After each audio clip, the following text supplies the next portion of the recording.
Hi, this is Micornus, Phokane, the leader and the founder of Church Governance Solutions. And this is the moment once more today to deal with part 5 of this great topic, character traits of a church leader. Character traits of a church leader. And today I want to start with a church leader should be able to rule their own house well. A church leader should be able to rule their own house well, because that's very important. It's a good character trait because it reflects who you are, because charity begins at home. If you are not able to rule your own house, you cannot be able to lead other people. If you are not able to manage your own family, you cannot be able to manage many other families outside your own home, those that are gathering in your church every day. Now, a church leader, therefore, should actually be able to rule their own house. They must be able to manage their own house. We have seen church leaders that are not even able to manage their own houses. Number one, you find church leaders that are actually in this particular church, yet the wife is actually in another church somewhere. Or this church leader, which is a wife, she is in this church, but yet the husband is somewhere else. So you cannot be a church leader if you are not able to rule and manage your own house. And this goes further to speak about own children as well, whereby you cannot control your own children. We remember the story of Eli, who was the prophet of God during the time when Moses was born. Not Moses, of course, Samuel was born. Now, when Samuel was born, he was under the tutelage of Eli, the prophet of God. And we know that Eli's sons were actually, as a priest, they were actually misbehaving. Eli's sons were not controllable. They were even actually eating the meat out of the sacrifices in the church. And that was unbecoming. That was actually violating the principles of God. But remember, this young man, they were actually the sons of Eli, Hophni and Phinehas. You remember them? They were actually the sons of Eli. Eli was the priest of God in the house of God. And that becomes very much of an abomination when you find that the church leader is not able to manage their own household. They are not able to manage their own house or to rule their own house. Now that becomes difficult as a leader when you cannot rule your own house, yet you are not rule in the house of God. And I want to emphasize that it must be a task of each one of us as church leaders to start managing our own families, to start managing our own children, our wives, our husbands as well. Make sure that things are right at home. Because sometimes things are not right at home and we blame other people. But I want to emphasize that sometimes we need to do introspection and reflect on our own selves and say, what am I doing wrong to see things going out of hand in my own home? What am I doing wrong to see things not right in my own family? It could be that I'm contributing something out of this to make things worse in my own family. But I want to emphasize that as a leader of the church, it must be a priority of yours to make sure that you are a ruler of your own house before you rule other people. Remember that all other families, they are coming from different directions and have been ruled in a different way. When you are able to rule your own family, you are able to apply the same principles and rule other people in the church. And this is very key. I'm emphasizing this because it is a very important aspect that you must be a ruler of your own household. It is very important as well that when you are a leader, you are not a novice. Please don't be a novice as a leader, because a leader needs to be a veteran in the principles of God. A leader needs to be a veteran in the kingdom. A leader needs to be a veteran in the work of God, and therefore you need to be knowing how to solve issues as a veteran. But a novice is but somebody who still needs a lot of teaching. A novice is somebody who's actually needing to learn themselves. There are still people that are sucking milk. As a novice, you are still learning a lot and you're still having a lot to learn. So therefore, it is very important actually to teach and guide the people. As we have said, that a church leader needs to be able to teach.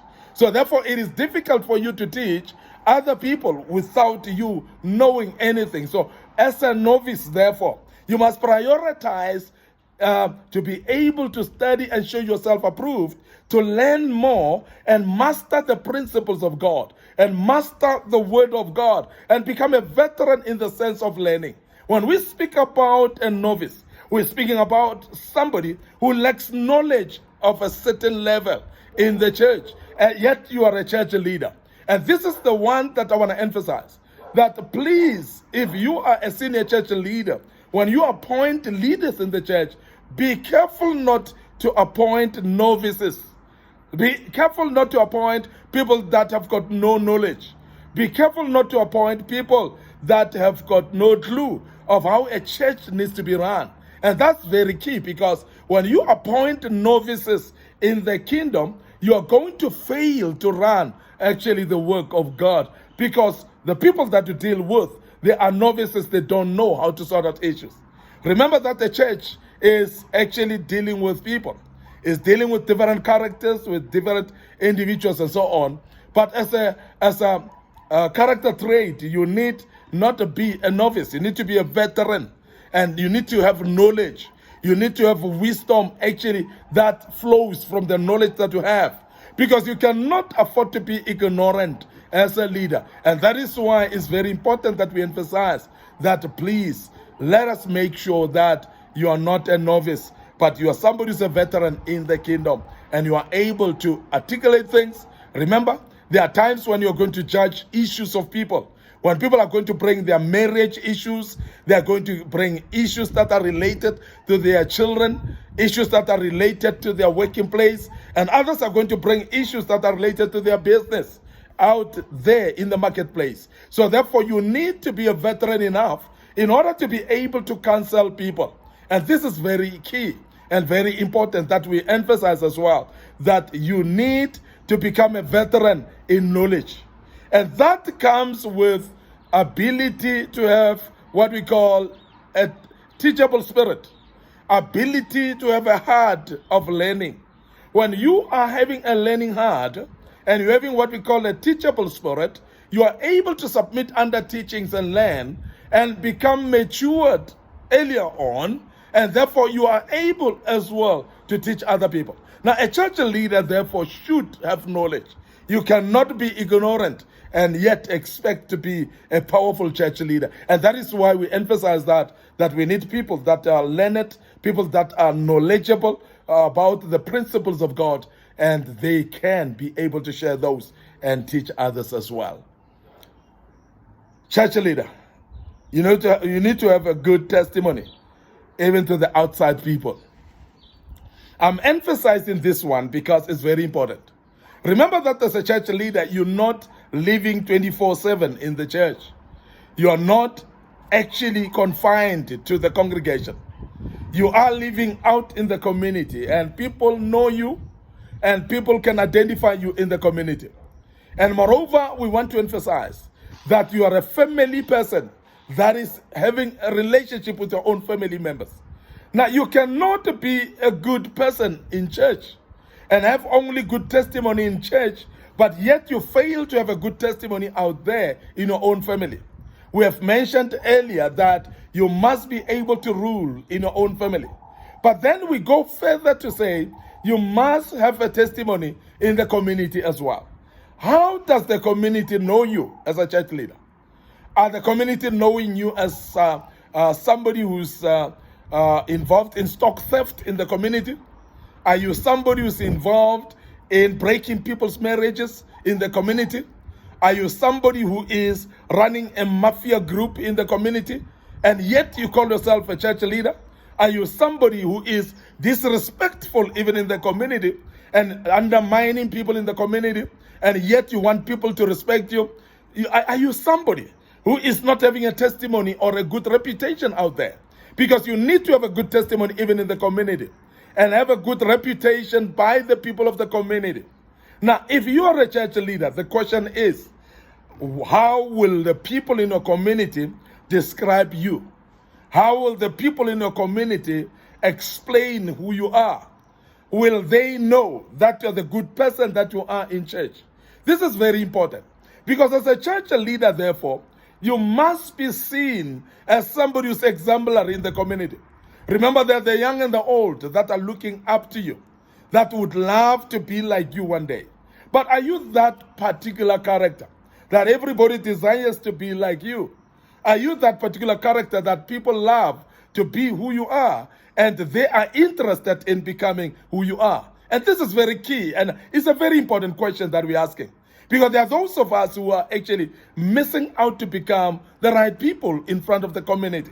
Nobody respects you in the community. It's purely because of your behavior. It's purely because of how you deal with the people in the community and how you undermine them as well. The particular behaviors that you're showing and displaying in the midst of the community, how people therefore reflect you and see you, and how people therefore are actually interpreting your behavior in the community.